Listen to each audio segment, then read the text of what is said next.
Hi, I'm back again. Sorry for the lack of videos over the last few weeks, but I was going to do one at the weekend, but I got hit with some stomach bug or food poisoning.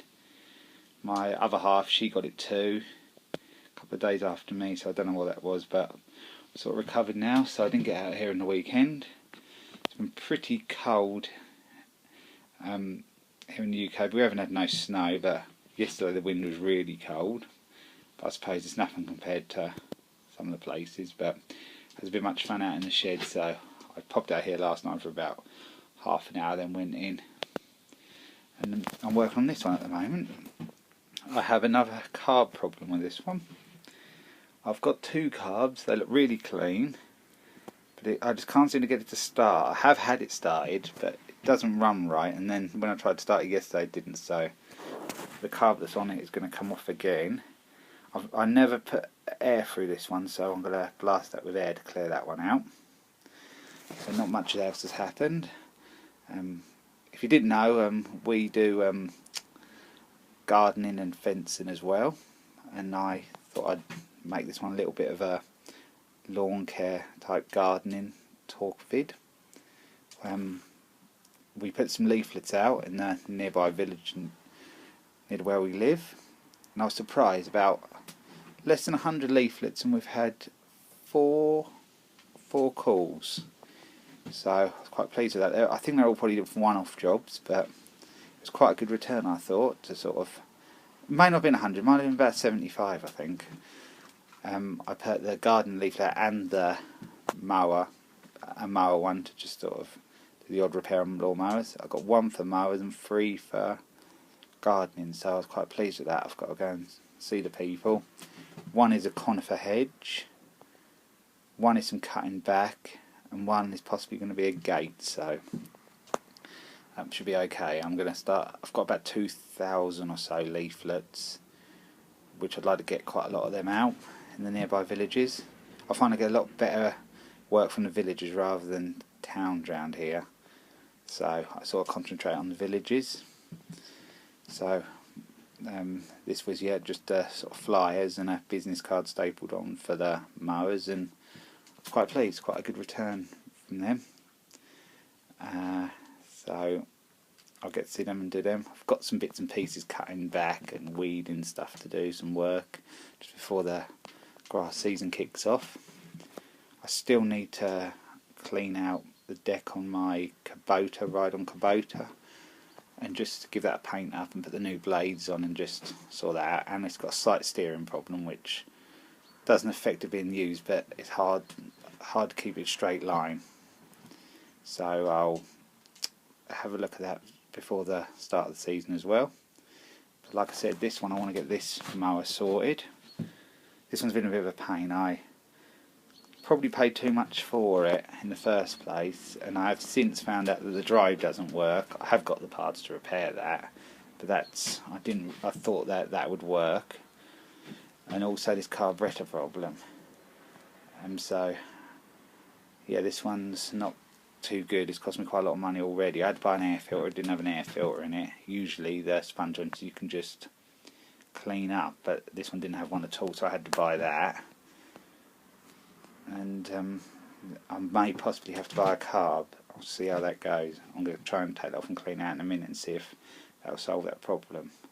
I can get one. Yeah, I took the carb off of this, and I thought I was sort of banging my head against a brick wall, but I found a couple of potential little problems.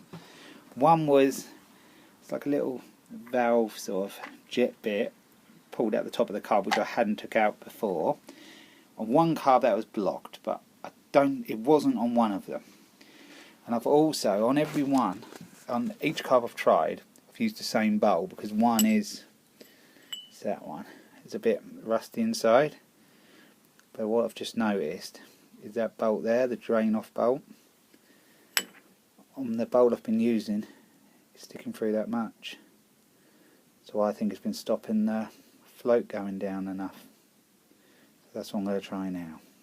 Hopefully that'll fix this one.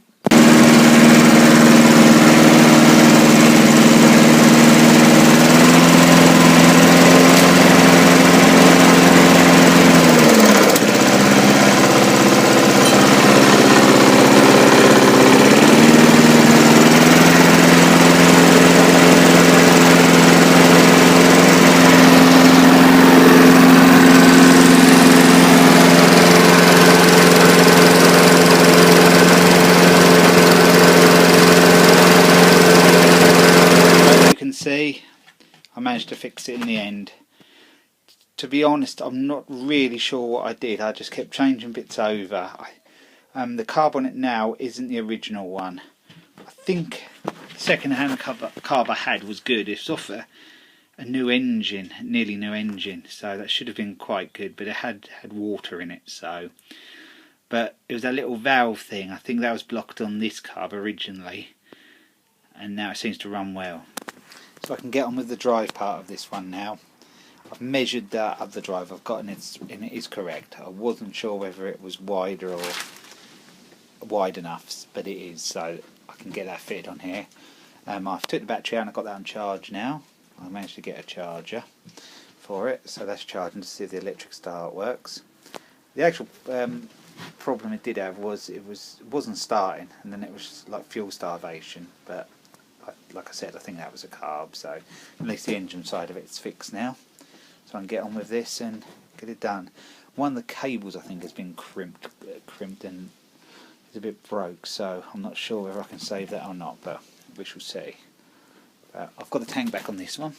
It's all painted up and back on there now, so that should be pretty straightforward, that one. I can't see that causing me too many problems, but these last two Mountfields have been a bit of a pain. I've got to mention that one's nearly done now. It's cleaned up. I've just got to change the oil on that. I think I have to adjust a choke because it's a bit of a pain to start sometimes, so I've got a video in the process of doing that, so I think that should be on here pretty soon. And I have got the HRH apart now, one of them, so I'll get that. I don't know whether I'd mentioned that before, but I've started a video on that as well, so that'll be coming. Yeah, back to me gardening sort of work, what I do. I did lose one job because they're moving, but I have got a call from the new people, so I'm hoping that I can hang on to that job. So see, we've got a meter funny enough, at our old house to do a little job before they put that on the market, so we'll see how that one goes. So that's why I'm putting the leaflets out, to sort of fill in gaps if I get any, and I have had one other person who I do grass for. I think they've moved as well, so I won't have that one this year. But most of me gardening work I've retained, but you always lose a few and gain a few. That's just life, so there it goes. But I need to get my gear ready, like I said before. Most of it's okay, but I've just got to sort out a few bits and pieces, so I'm raring to go. Sort of the middle of March, beginning of April, whenever the weather decides to get a bit warmer, and then we should be out there and cutting it. Our grass usually sort of works out every other week, really. We've got a few weeklies, but most are every other week, so we have sort of a week of grass, and then we do a week of sort of what I sort of call more normal gardening. So that's why I like these jobs, to fill in them alternate weeks. But the thing is, if we get a fence, then it throws everything else out then, because we have to spend a lot of time on a fence, so then it gets a bit hectic then, but you can't complain. And I do dislike this part of the year. It's cold and damp, you can't really do anything outside too much, so you know, you've got to make the most of it in the summer. So anyway, I hope you've enjoyed the video. I hope I haven't really shoo you too much, but I've been jabbering on a bit, but I hope you enjoyed what I've been talking about and showing you. So I'll be along with an update soon. Thanks for watching.